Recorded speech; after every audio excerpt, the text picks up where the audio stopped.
Masterizer. Imovie yethu yango-2025 igama layo i-Alarum la isiqala khona ngey'thandana ey'mbili ezivakashe ihhotela elingaphandle kwedolobha. Amagama abo uJoe noLaura ababetreyiniwe ngokukazi ukulwa kade beyama-CIA agencies ababethatha i-early retirement emsebenzini wabo for ukuthi bafocus empilweni yabo ukuthi bangayithuthukisa kanjani bebo babili. UJoe noLaura baphinde bajoyinwa ezinye izivakashi ezayisuka eFrance zize kulelo hhotela nazo. Ekugcineni bahlala ndawonye bagcina sebexoxa. Kule ivakashi ngesikhathi sebexoxa uJoe noLaura enkulumeni yabo kwavela ukuthi leyo wesifazane oyisivakashi yena umsebenzi wakhe udokotela kwesinye isibhedlela. Kwathi sebexoxile uJoe noLaura babuyele erumini yabo ehhotela. uJoe watshela uLaura ukuthi ucabanga ukuthi bajoyina amanye ama-tourist nabo bathi ukubuka le ndawo abaze kuyona. Kodwa uLaura akavumanga, wathi akazizwe ngathi angaphumula. Watshela uJoe ukuthi angaqhubeka amshiye yena uzomlinda la. uJoe wavuma wahamba nalawo amanye ama-tourist. uJoe walunga ngesibhamu sakhe ethi wenzela uma kwenzeka kuba khona into evelayo. Wahamba uJoe ney'vakashi bajoyina amanye ama-tourist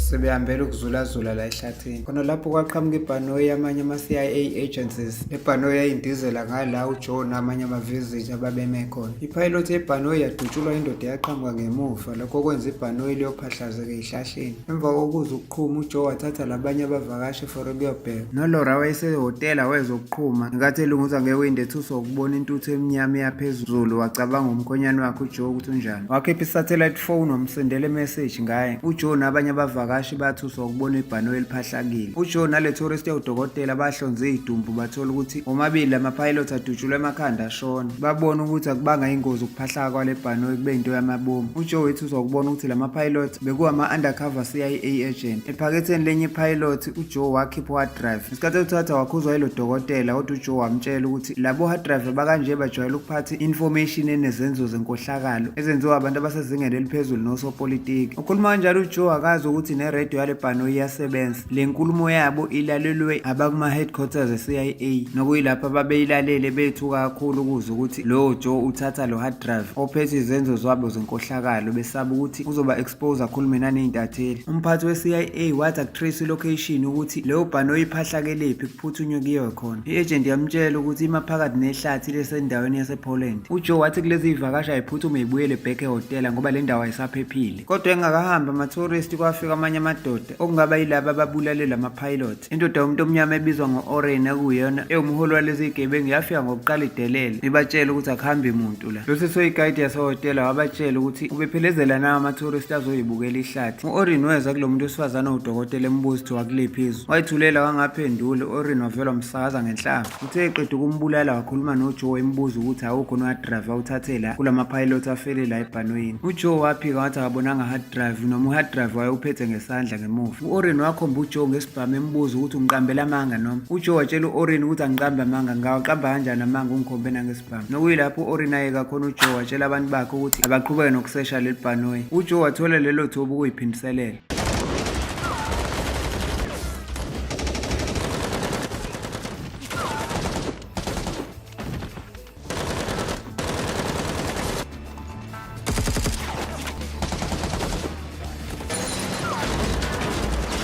Wakwazi ukuntshontsha enye imoto yalabo bantu wathi uthi uyabaleka ngayo. Imoto yavela yaqina i-steering sajika sawushayisa esihlahleni. Wehla fast waphuca omunye wayehamba ngesithuthuthu wathatha sona wabaleka wasuka kuleyo ndawo. Imovie sihambisa kwelinye ikhehla elalushaya sibhamu elibizwa ngoChester. Naye wayi-secret spy njengoJoe uChester, kodwa yena wayesakwazi ukugcina imfihlo yakahulumeni okhohlakele. Ingakho uChester wayefonelwa umphathi wama-CIA emqashela ukuthi kufanele ayothola uJoe ehlathini lase-Poland amphuce u-hard drive. Nomphathi wama-CIA waqinisekisa kuChester ukuthi i-information ephethwe leyo hard drive akumele nakancane iputshuke. Le boss ye-CIA yathembisa uChester ukuthi kule mali abajwayele umkhokhela yona bazomphindela kathathu uma engathola lento, ngoba lo hard drive une-information ebaluleke kunazo zonke izinto esebaye bamqashela zona uChester. uChester wavuma ukushaya leso sipani wangena khona ebhanoyini washona endaweni yase-Poland. Ehlathini siyabona ukuthi umphathi walezi zigebengu zababulali u-Oren wayesedukelene noJoe ababemjaha bengasamboni, kodwa u-Oren wayekholelwa ukuthi uJoe usakhona around la ucashile, nangempela wayecashile uJoe. Ingakho u-Oren Oren lamemeza khona uJoe wamtshela ukuthi mangaphumeli ngaphandle abuyise lo hard drive uzohamba yena Oren aye kulelo hotela abulale wonke lama-tourist kade efike nawo. Ethi ngizoze ngibulale ngisho unkosikazi wakho Laura ngoba sengitholile information yakho ngaye. uJoe kwamthusa ukuzwa lokho wafona fast efonela uLaura nge-satellite phone emtshela ukuthi akalunge ahlome lapho. uLaura wa-actor fast ngempela njengokutshelwa umkhwenyana wakhe njengoba naye wayi-former secret spy wahloma. Wangena kwi-combat mode waprepare iy'bhamu zakhe nemmese yakhe. uLaura wahamba waya kulama-room ezinye iy'vakashi eba-advise ukuthi abahlali bacashe la ethi kufuneka baphephe ngoba kungafika abahlaseli kunengozi engenzeka. Wathi sabatshela nje uLaura kwafika amanye amadoda amathathu asebenzele u-Oren kanti bazofika vele uLaura sebalindile ingakho aba-attack fast esebenzisa iskill se-training yakhe. Ikhehle lo-Chester laliselifikile nalo kodwa yena wayefikele kwelinye ihhotela elikwelinye isayidi ehlathini. uChester ngokuba nenhliziyo embi wayethesta upoison ayezenzele wona esejove ngawo le ndoda ebimphelezele izomngenisa la ehhotela ifuna ukubona ukuthi uzoyibulala lo poison nangempela wayibulala upoison. Isishonile le ndoda ibulawe ilo poison kaChester wajabula uChester ukuthi upoison wakhe uyasebenza uyabulala. uJoe naye wayesehlile esithuthuthwini esahamba kwenye indawo eyayithule wabona isitolo esingenamuntu wasigqekeza futhi ngenhlanhla kuleso sitolo kwakungekho muntu. Wafica ifoni ye-landline lapho wayesebenzisela ukufonela uchief we-CIA. uJoe wayebuza ukuthi yini lebaluleke kangaka ngalo hard drive futhi why ilandelwa abantu abaningi kanje lo hard drive. uchief we-CIA watshela uJoe ukuthi leyo nto iphethe i-information ka-government ngesikhathi le ndoda incenga uJoe ukuthi akawubuyise noma kanjani kubalulekile. uJoe lapho yena wayenganandaba ngoba wayazi ukuthi vele le hard drive ifuneka kanje iphethe i-corruption yabo nenkohlakala yabanye abaholi abaku-government nama-CIA agent. uJoe watshela le ndoda ukuthi ayikhohlwe yena ngeke aze awubuyise lo hard drive. Ethi lo hard drive uphethe inkohlakalo yabo bonke abantu abasezingeni eliphezulu kubalwa nawe. Ethi uJoe ngalo hard drive ngifuna ukuni-expose nonke ngoba ngizowuveza public. Lawo mazwi kaJoe ayithusa kakhulu iboss ye-CIA ngesikhathi sitatazela ishaya uvalo itshela labo basebenza e-ofisini ukuthi abatrace le phone call kaJoe ukuthi ufona kuyiphi indawo. Bayitrace ngempela ifone call kaJoe ukuthi iqhamukaphi bayithola ilocation yakhe. Nokuyilapho yaqeda khona ukukhuluma noJoe yafonela uChester fast imtshela ukuthi akaphuthume imnikeza nelocation kaJoe ukuthi uphi. ichief yama-CIA yatshela uChester ukuthi enze sure ukuthi mayethatha lo hard drive kuJoe iyambulala. uChester waphuthuma lapho kuleso sitolo kwakuthiwa uJoe ucashe khona. uJoe wayefonela uLaura unkosikazi wakhe emtshela ukuthi uyaxolisa ngokuthi uthathe uhard drive kwijet yama-CIA ozodala ukukhuluma ngendlela one-information esensitive ngayo. Ethi uJoe kodwa bengikwenzela izwe lethu ngoba lo hard drive uphethe information ephethe yonke inkohlakalo about abantu abasezingeni eliphezulu nasephalamende. uLaura watshela uJoe ukuthi asikho isidingo sokuthi axolise ngoba wenze into right kakhulu naye abengayenza. Ethi sikhathele izwe libuswa yikhohlakalo. Ethi uLaura khululeka ngami Joe ngizokwazi ukuyinakekela futhi ngiredi nganoma yiphi impi eqhamukayo. Wathi kuqeda ngaleyo phone call uJoe kwavele kwangena uChester emnyango. uChester noJoe babingelelana kahle kwabuzwana nempilo. uChester wabuza kuJoe ukuthi uthathile no hard drive kwibhanoyi lama-CIA eliphahlazeke ehlathini. uJoe waqamba amanga wathi bengiwuthathile kodwa usuthathe u-Oren owumholi weqembu lama-mafia. uChester zange ayikholwe leyo nto kungathi uyabona ukuthi uJoe umqambela amanga wamtshela ukuthi akabuyise lo hard drive ma engafuni ukuthi phakathi kwabo bobabili kube nenkinga ezoba khona. uChester watshela uJoe ukuthi angilwe wathela iy'tifu zogologo ababili emaglasini ahlukene. Wanikeza uJoe ukuthi akaphuze kodwa uJoe wawunqaba wathi ngeke aze awuphuze ngoba akamthembi uChester. uJoe wabuza kuChester mayelana no-Oren ukuthi ubani nanokuthi kungani kunabantu abaningi kanje abalandelana nalo hard drive. uChester watshela uJoe ukuthi u-Oren usebenzele i-intelligent yase-Russia for ukuthi antshontshe lo hard drive. Ethi uChester base-Russia uma bengawuthola lo hard drive bangawusebenzisela ukuyikhinyabeza nokuyicekela phansi e-America kalula. uJoe wabuza kuChester ukuthi nawe uyakukholela ukuthi lo hard drive uphethe information ebalulekile about i-America not ubugebengu benkohlakalo yabantu abakuhulumeni nama-CIA. uChester waphendula ngendlela ehlukile wathi yena akanandaba ukuthi u-hard drive unani phakathi. Ethi okubalulekile ukwenza umsebenzi wami ukuthi ngibuyise u-hard drive bese ngithola imali yami ngihlukane nabo. imuvi sibuyisela kuLaura ehlathini ngesikhathi abantu baka-Oren sebethumbe wonke ama-tourist bewavalele ehhotela. uLaura wanyonyoba ngesikhathi engena ebulala one by one lama-guard ayigadiswe labantu abathunjiwe ngesikhathi uLaura etshela ama-tourist ukuthi angethuka wahlala athule kanjalo. amanye amadoda asebenzele u-Oren ayeseyiphuzela utshwala basehhotela berelaxe kwi-ground floor. lawo madoda ethuswa ukuqatha komzimba womuntu oseshonile nokuyilapho bethuswa ukuthi omunye wabo owayidedelwa uLaura phezulu ezowela phansi. indoda eyisekela la-Oren yathuma amadoda ukuthi awanyukele phezulu ayoqalaza ukuthi kwenzakalani. wathi uma ethuswa ukubona ukuthi le ndoda kade inyuka manje sishonile egingaka ngezitebhisi watshela lawa amanye amadoda ukuthi awaphuthuma anyukele phezulu amfuna azamthole lo mbulala. bathi benyukele phezulu uLaura wayebaqeda one by one ngoba wayebalindele badestroya ngeskill. kanti isekela la-Oren namanye amadoda bazomqhamukela ngemuva uLaura bamkhomba ngesibhamu engasena chance wokulwa. wayenommesi ayewufihle ey'nweleni wavele wakhipha wona